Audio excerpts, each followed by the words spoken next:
8:11 now, and more kids entering schools across Colorado speak languages other than English. This can create a barrier between teachers and their students, making it tough to know whether their needs are actually being met. Right, so our 9 News race and culture expert, Dr. Rosemarie Allen, joins us this morning with some ways to break that barrier. Thank you so much for coming in. Good to be here. It's Such an important topic. It really is an important topic. All right, so we've learned about language justice. How can teachers implement strategies to help with this? Well, language justice is really understanding that all languages should be honored and valued. It's the right of people to speak the language of their choice. So when we talk about strategies for language justice, I think what happens, teachers get concerned that they won't be able to connect with the child. But what we must do is connect with what is common to all of us, and that's compassion and humanity.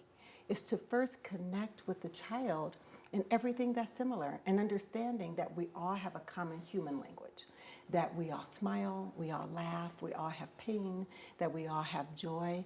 And then once we recognize the humanity of everyone, then we can go in and we can really examine our own biases against language. Because there are a lot of myths.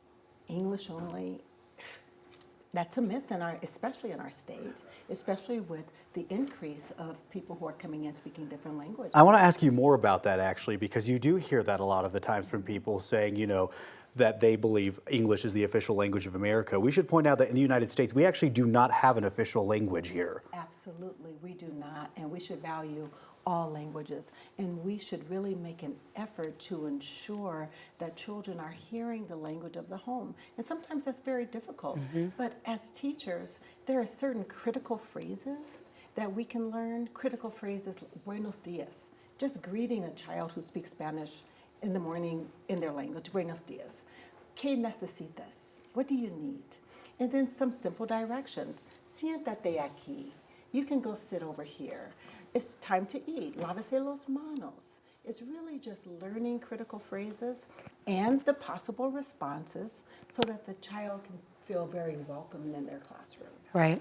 How does that work if the teacher does not speak the same language as the children in the classroom? Is it just the simple phrases that you were talking about that everyone can kind of learn so that it connects them a little bit better? Absolutely. Learn those phrases. Now, this is the foundation in terms of creating a very welcoming classroom.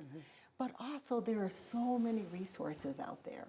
For instance, the Children's Equity Project, free resources, journal articles, publications, webinars that are available. So first, work with the family, create those critical phrases, practice them, and I'll tell you, Google Translator is the best thing ever invented. Yeah, truly, truly. Isn't it? But you don't want to take it and say something and put it in a child's face. Right. But you try, and then you can say, un momento. Yes.